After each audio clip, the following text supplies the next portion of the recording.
Jesus Cristo, segundo São Mateus. Glória a vós, Senhor. Naquele tempo disse Jesus aos seus discípulos: Vós sois o sal da terra, mas se ele perder a força com que há de salgar-se, não serve para nada, senão para ser lançado fora e pisado pelos homens. Vós sois a luz do mundo. Não se pode esconder uma cidade situada sobre um monte, nem se acende uma lâmpada para a colocar debaixo do alqueire, mas sob o candelabro, onde brilha para todos os que estão em casa. Assim deve brilhar a vossa luz diante dos homens, para que, vendo as vossas boas obras, glorifiquem o vosso Pai que está nos céus. Não penseis que vim revogar a lei ou os profetas. Não vim revogar, mas completar. Em verdade vos digo, antes que passe o céu e a terra, não passará da lei a mais pequena letra, ou o mais pequeno sinal, sem que tudo se cumpra. Portanto, se alguém transgredir um só destes mandamentos, por mais pequenos que sejam, e ensinar assim aos homens, será o menor no reino dos céus. Mas aquele que os praticar e ensinar, será grande no reino dos céus. Palavra da salvação. Glória a vós, Senhor. Nós celebramos hoje Santo António, que nasceu no ano 1195, portanto era Portugal uma criança, e nasceu em Lisboa,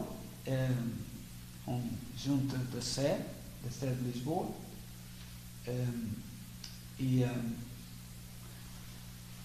fez os seus estudos e veio para Coimbra estudar nos cônegos regrantes de Santo Agostinho, onde se ordenou sacerdote, portanto, em Coimbra. Portanto, na Baixa de Coimbra, onde está hoje a Igreja de Santa Cruz, foi aí que iniciou a universidade. Depois, mais tarde, o Dom Dinis, ele colocou lá no monte e teve todo o esplendor, toda a grandeza que, ao longo da história que nós conhecemos. Santo António, portanto, nasceu com o nome São Fernando de Bulhões, era um nome comprido, o primeiro era Fernando e o último era Bulhões. E ao entrar na ordem de São Francisco, mudou o nome para António, que todas as congregações fazem isso, mudam o nome para significar uma nova pertença, um novo renascimento, um renascimento para Deus. Santo António, portanto, nasceu em 1195, e morreu muito pouco, morreu com 36 anos, uma vida muito, muito profícua, em 1231, em Pádua. Mas na vida de São Francisco, ou melhor, na vida de Santo António, quando estava como estudante em Coimbra a estudar nos cônegos regrantes, porque não havia escola superior, era a igreja que tinha tudo. Agora não pode ter nada, mas naquele tempo foi a igreja que fundou todas as universidades, tudo,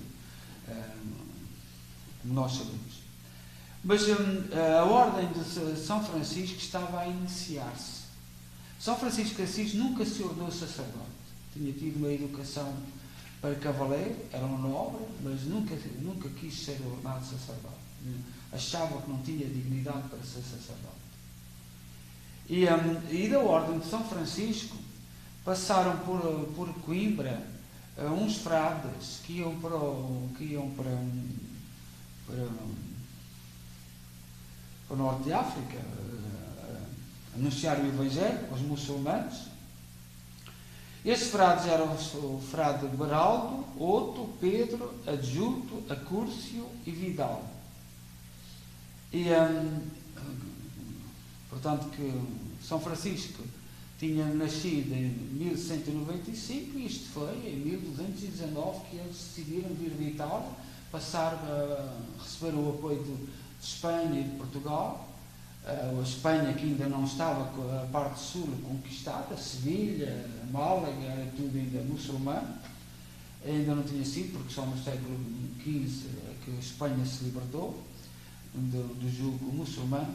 E passaram por Coimbra estes frades e mal chegaram a Marrocos, foram martirizados e o nosso rei foi buscar os seus corpos e trouxe-os para Coimbra. Isso sensibilizou muito Santo António, Fernando Bulhões, e decidiu também ele ir para Marrocos. A exemplo destes frades, mudou de congregação dos Córregos Regrão de Santo Agostinho, e que se dedicavam muito ao ensino, e ele mudou para franciscano e portanto, ofereceu-se também para ir para Marrocos. E Marrocos adoeceu e quis voltar a Portugal. As naus portuguesas só foram inventadas 200 anos mais tarde. 200 anos mais tarde. Com a passagem do Cabo Bujador, que era em território de Marrocos, era em frente de Cabo Verde, e as naus, portanto, 200 anos antes, eram as barcaças dos pescadores, não podiam dar muitos dias, e portanto a barcaça, que de Marrocos, os ventos e os nevoeiros no Mediterrâneo levaram a barca para a Itália.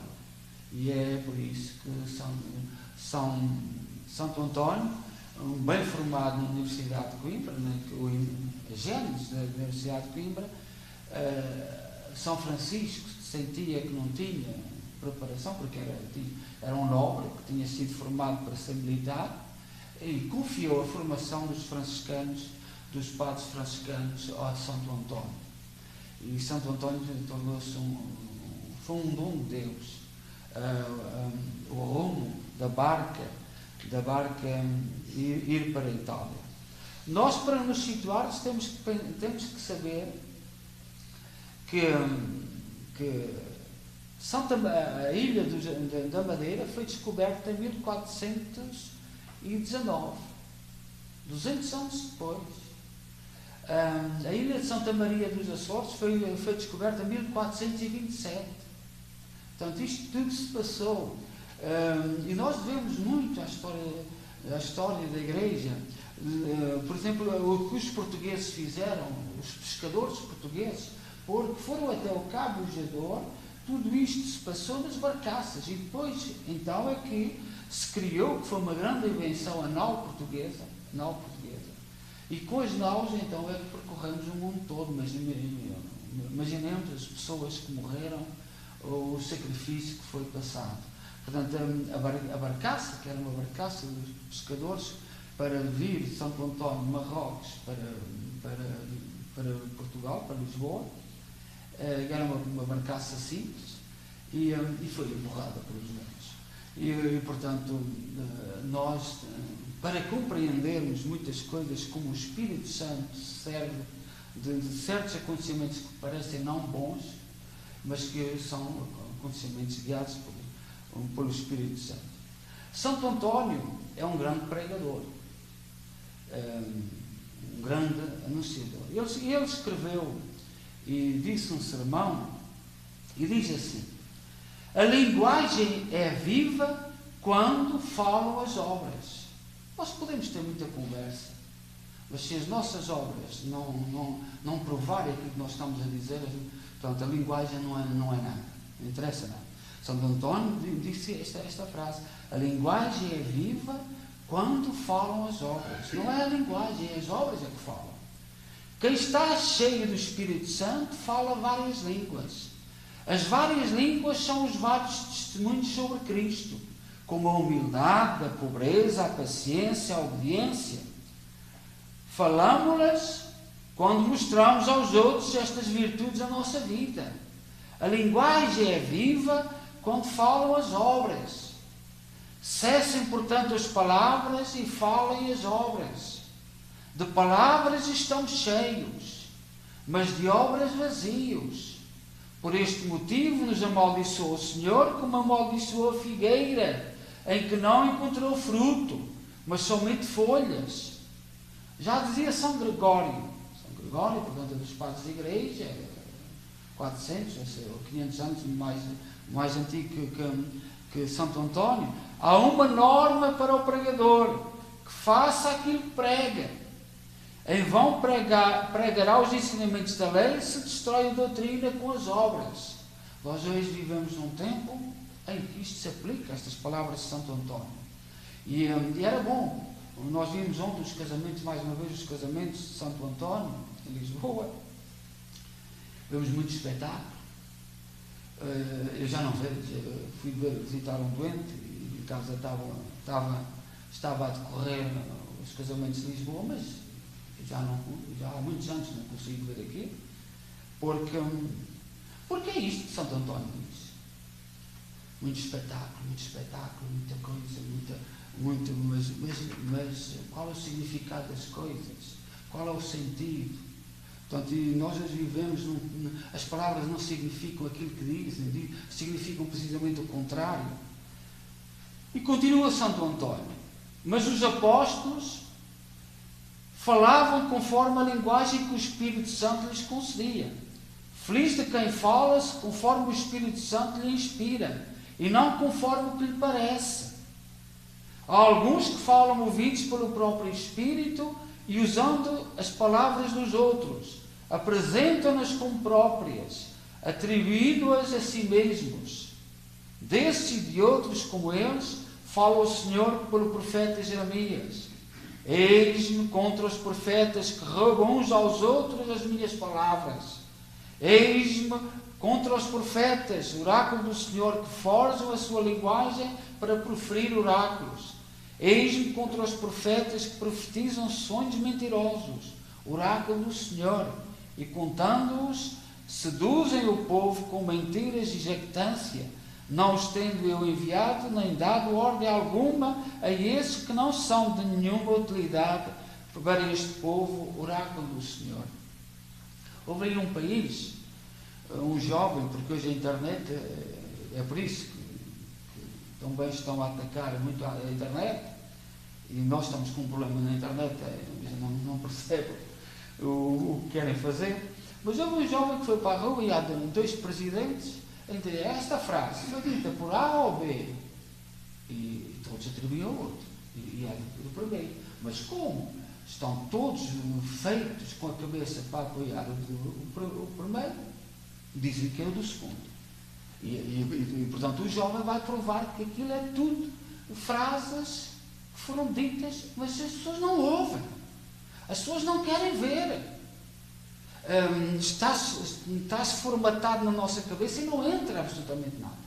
Hoje não vale a pena, parece que não vale a pena. O que interessa é a mentira, é a banalidade, é aquilo que a verdade não interessa. Não interessa para quem não segue o Espírito Santo, como diz Santo António. Falemos, por conseguinte, conforme a linguagem que o Espírito Santo nos conceder, e peçamos-lhe humildemente e devotamente que derrame sobre nós a sua graça, para que possamos celebrar o dia de Pentecostes com a perfeição dos 5 sentidos e a observância do decálogo. Nos reanimemos com o forte vento da contradição e nos inflamemos com essas línguas de fogo que são os louvores de Deus, a fim de que, inflamados e iluminados nos esplendores da santidade, mereçamos ver a Deus Trino e Uno. Nós precisamos de ouvir Santo António falar em linguagem do Espírito Santo. E a linguagem do Espírito Santo tem tradução nas obras. Quem não vê obras, as palavras não têm sentido, não têm nenhum significado. Portanto, é preciso aprofundarmos, vermos de onde vêm as coisas, não nos deixarmos enganar. Vivemos num tempo a todos os níveis, muito complicado. A mim, eu fui o último a chegar aqui ao Canadá, mas preocupa muito o que está a acontecer com as escolas católicas aqui no Canadá. E vejo os católicos nada preocupados. Nada preocupados. Esperem pelo futuro. A grande maioria dos católicos têm filhos e têm netos, e têm bisnetos. E é tudo muito democrático. As palavras não significam aquilo que dizem.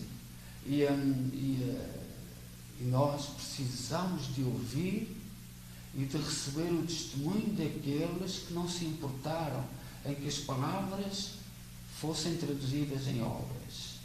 Porque aquilo que está em causa são as obras, é o futuro, é a próxima geração,